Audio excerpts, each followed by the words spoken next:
Alright, hey guys, King of Charmanders here. Welcome to the Gong. In fact, the Dewgong. Gong is very well, I'll just call him Dewgong. Dewgong is very good in the Kanto Cup because it is one of the few debuffers in the game that's in like the top 10 for the Kanto Cup. It's really strong in regular Go Battle League, and it's also very strong for the Kanto Cup. Now the reason being is because Dewgong is one of the thickest mons in the game. It maxes out at near 1500. And because of that, you get a really, really high, as you see here, it has a very, very high defense and stamina stat.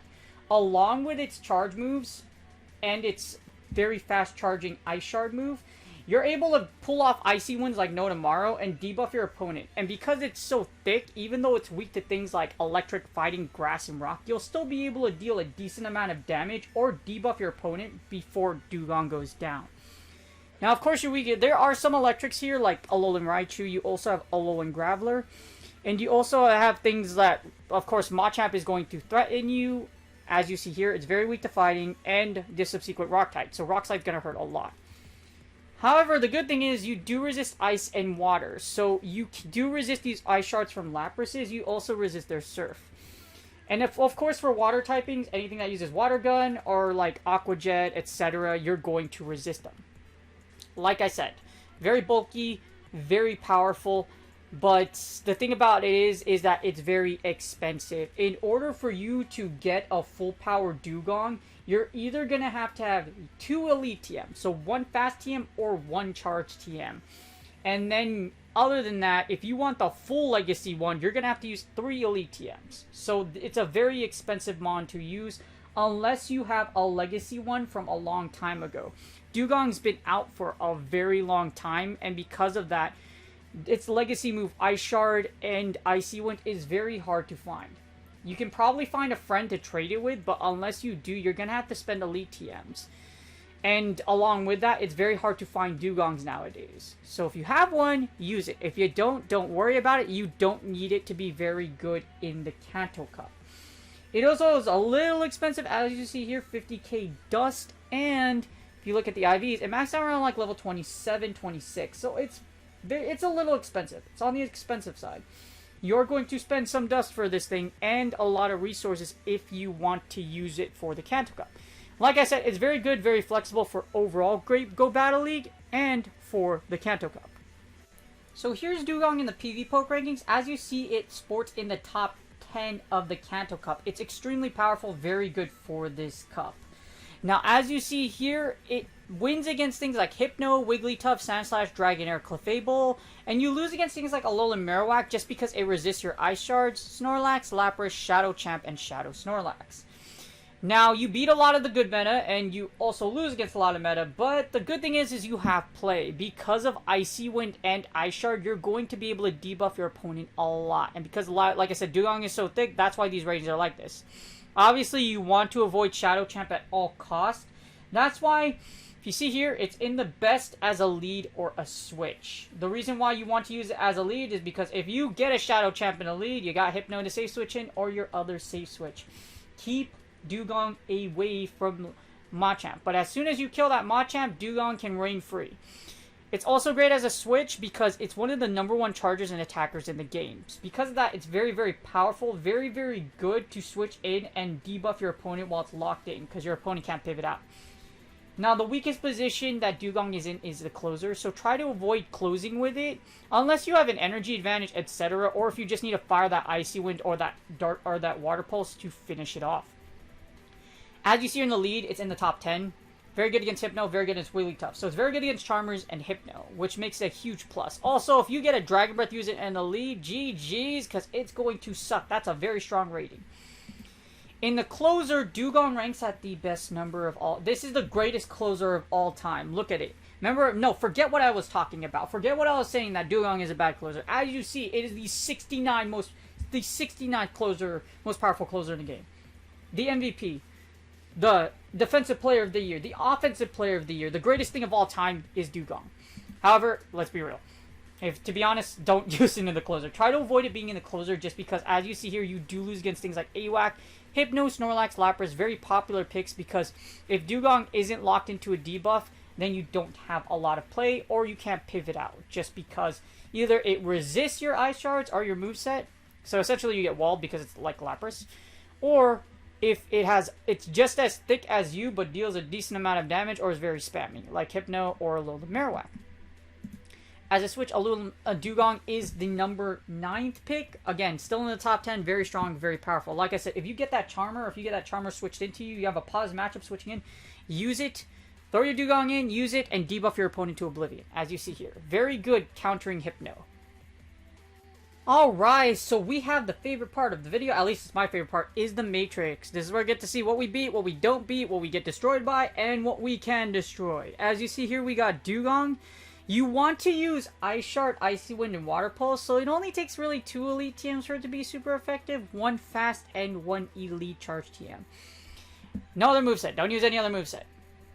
Then we have the Kanto Cup meta in the right, and now we're going to go down 2 shields. I already put out the sim, as you see here, it's really good. Dewgong takes out Articuno, you also take out Beedrill, even Charizard if it has Fire Spin, because Fire Spin actually does neutral damage against you. Now, you lose against Dragon Breath Zard, which I don't really see a lot of. If you use Dragon Breath Zard, I don't see a lot of Dragon Breath Zards being used in the meta, so don't worry about it too much. It's just because Dragon Breath damage is so oppressive that even if you do debuff it, watch what happens. And it has to Blast Burn you to kill you anyway, so this is a kind of interesting matchup. So, you also the thing about what makes Dewgong really good is you beat both Charmers. So you have a very strong matchup against Charmers. Not only that, you debuff them as well. Now, of course, you're going to simultaneously knock out against your Dewgong brethren, as you see here. You beat dragons very convincingly, as well as other flying types like Golbat and Dragonite. Now, here's the thing about our friend here, Dewgong. You beat Haunter, you also beat Hypno, but you die to Lapras. So Lapras effectively walls you. And that's kind of a big problem. Because if you, that's kind of a big problem. Because if you get that Lapras mirror match, you kind of have to be a little fancy or hope that Lapras is in the closer, or if you have shield advantage. And that's the deal with Lapras. Just be very careful when it comes to Lapras. As you see here, you also lose very hard against Alolan Graveler and Machamp, which is in general, just keep away from its weaknesses, especially Machamp. Just because Machamp will punch you to death. Even though Dewgong is very thick, you will get outpaced by those crotch hops, and it's just a very bad matchup, as you see here. As you see, if we open the simulator, here's what happens. You only win if you have shield advantage. So it's not super bad, but this is a very rough scenario to be in. Just as you see here, Tross Chop does a heavy amount of damage to you. Now, you're going to lose against electric types. You're also going to lose against Alolan Graveler, but I don't foresee too many Alolan Gravelers or Magnetons running around, so you should be okay. Be careful of that Lapras matchup. Because, like I said, you will get walled. You do beat AWAC in the 2s. You also beat Mew, Alolan Muck. So you beat a lot of good matchups. You have a lot of great matchups. You lose against those ice types, like I said, and those fighting types. If Poliwrath will dice you just because it has Dynamic Punch. It's a very fast charger, and there are scenarios where you can beat Poliwrath, but I try to avoid it. Again, general synopsis, just avoid the fighters, avoid the electric users, and avoid this evil pair Venus flytrap thingy called Shadow Victory Bell. As you see here, Shadow Victory Bell actually wrecks your soul. So you only win if you're in the zeros, or if you're ahead, or if you're, yeah, you only win in the zeros. You have to land an Icy Wind to kill this thing. Otherwise, you die. So you have an out against Shadow Victory Bell, but you don't convincingly kill it either. However, you do beat Wigglytuff and you do beat Zapdos. Very, very good lead picks and a lot of play. Especially if you win the lead, that Icy Wind you throw in the back, if you have it, is going to force your opponent to either 1, switch, or 2, give you a lot of play in the matchup you're in right now. Alright, so here's the one shield. As you see in the one shield, when we pull the one shield, here's what we get. You hit battle, and then this is where it kind of gets dicey, because even though you do win the one shield, there are some notable matchups you have to watch out for. As you see in the one shield, you're very strong against a lot of the meta. You beat both Charizards convincingly now. You beat Beedrill, you still beat the Charmers. You'll beat the Dragon, you'll beat Dragons as well as Golbat, so now this is where you get it gets dicey, because remember those matchups I told you about where you lose even worse against Lapras and Machamp and Alolan Graveler. Electric types and fighting types, just stay away from them. That's the general synopsis. Stay away from them as much as you can. Now, in the one shield, this is where you're losing against Alolan Marowak. Now, if you can call the baits, it's not that bad. So, as you see here, we run the sim. If you can call, like I said, if you can call the baits, for example, so we do this. You're in the one shield, right? If you shield the Shadow Bone, so don't shield this attack. Apply changes. But if you shield the Shadow Bone, right here, apply, you can win. So as long as you, so it's not, this is what, like I said, this is what you have to watch out for. You do beat AWAC, you can beat AWAC in the one shield if you can call the bait. So this is what makes Dewgong really good. So even if you do get a low lack matched into you and you're like, oh, I lose the one shield, it's a bait dependent matchup. So just make sure, really count those fire spins, because remember, it takes 4 fire spins to get to a Bone Club, because fire spin generates 10 energy, and then it's 35 energy. So 4 for Bone Club, 5 for Shadow Bone. So as long as you call the Shadow Bone, you're good. So that's a bait dependent matchup. Now you're gonna lose against Mew at this point as well, but again, this is a bait dependent matchup. You see what I'm talking about here? The bait dependent matchups, man, because if you do block the wild charge, for example, if you do block the wild charge, so don't shield this, but you shield the wild charge, you have a chance in this matchup. So right here, you shield this attack, watch what happens. Dewgong wins. Like I said, very bait-dependent matchup. Now, you don't win convincingly. You don't win convincingly. As you see here, it's a 3, but you can still win. The keyword is can. Doesn't mean you win convincingly? No, but you can win, as long as you call the wild charge. If you get wild charge, it's going to suck because it hurts a lot, of course, because electric beats water. Also against Alolan Muck, you beat Alolan Muck in one shield, which is pretty good too. Like I said, this is kind of like your counter save switch into other save switches, because Dewgong is really, really good. Now you're gonna lose against, like I said, what do you lose against? You pretty much lose against still. You're gonna lose against Poliwrath, Alolan Raichu, just because, like I said, Dynamic Punch hurts. Alolan Raichu's Volt Switches will take you out. You do beat Alolan Raticate and Alolan Sandslash just because you do double resist Powder Snows again, so... But you do lose against Snorlax and Venusaur and, of course, Shadow Victory Bell. Like we said, you only win against Shadow Victory Bell in the closer. Against Wigglytuff. Now, when you don't have shields, this is when things get really dicey. 2 and a 1 shield is very playable. When you have no shields, this is why Dewgong is worse in a closer. You lose against Beedrill, you also lose against Charmers because Meteor Mash will hit and it's going to destroy you. You still beat Articuno, Charizard, etc. You also beat Dragons, you also beat Golbat. So there's still a lot of good play here. However, it's even worse. Your matchups against what you had before gets even worse. Along with that, you will now convincingly lose against Alolan Marowak, just because AWAC Shadow Bone will take you out. And there's nothing to stop it.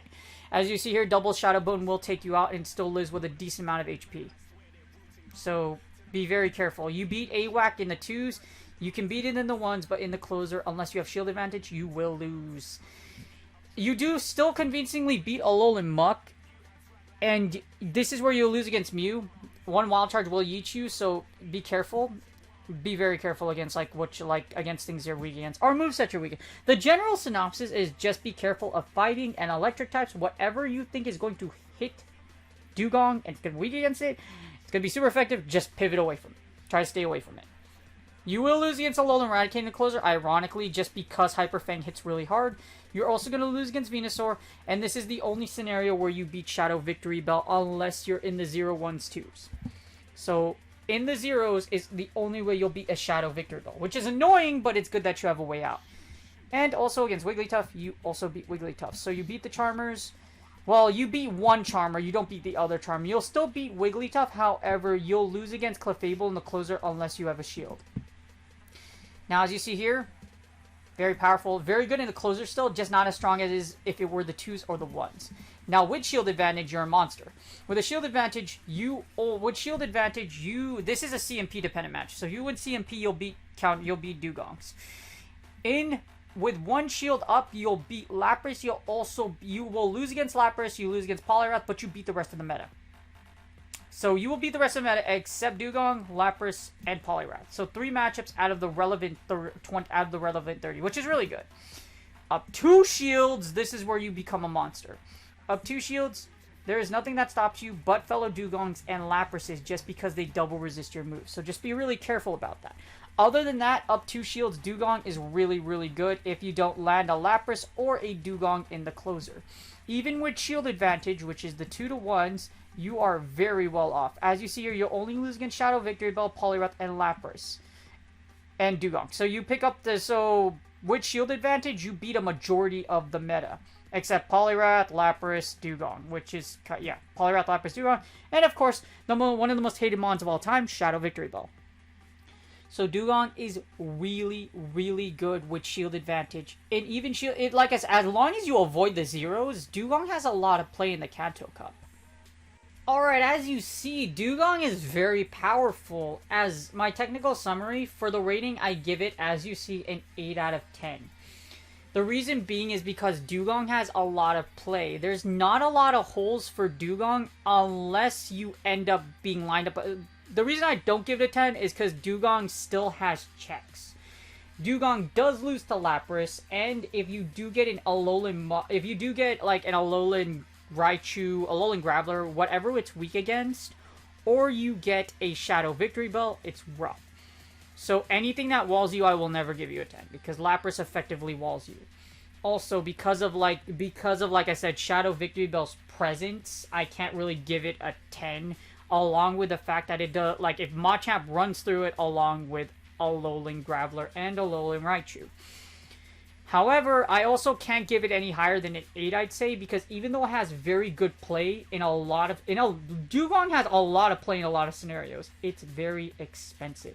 If you don't have one built already, I don't recommend you use Elite TMs for it. This video is mostly a lot to make you be aware of just how strong Dewgong is if it's used against you. Because if you don't have a Dewgong, like I said, I don't recommend. Don't you Elite TM it. We don't know in future Go Battle League seasons if Dewgong will be viable. It's very viable in regular Open Great League. However, if you don't, we don't know. Like I said, we don't know how things will change. Because of that, I give it an 8 out of 10. In order for Dewgong to be very effective, it's expensive because you have to use an Elite Fast and an Elite Charge TM if you don't have one built or if you can't get one traded to you. That's a lot of resources. One Elite TM is enough for me to just dip it. Unless it absolutely annihilates the meta, I will never give anything a 10 unless it doesn't get walled. It doesn't get walled, and that Elite TM makes you godly, which unfortunately Dewgong is not. However, very strong. Like I said, very good pros. Very strong against a majority of the meta and top metamons. A lot of play with shields and with shield advantage. As long as you have shields, or if you're in even shield scenarios, there's a lot of play with Dewgong. Very strong in this meta. Top 10, deserves its spot. As long as you can keep it away from Electrics, those Machamps, or those Dynamic Punch Poliwraths, Dewgong is looking to be very good in this meta. If you guys enjoyed this video, please like and sub, and I hope you guys have fun in the Kanto Cup, running your Dewgongs if you would like, and I hope you guys have a wonderful day. And make sure you really consider if you want to build a Dewgong for the Kanto Cup.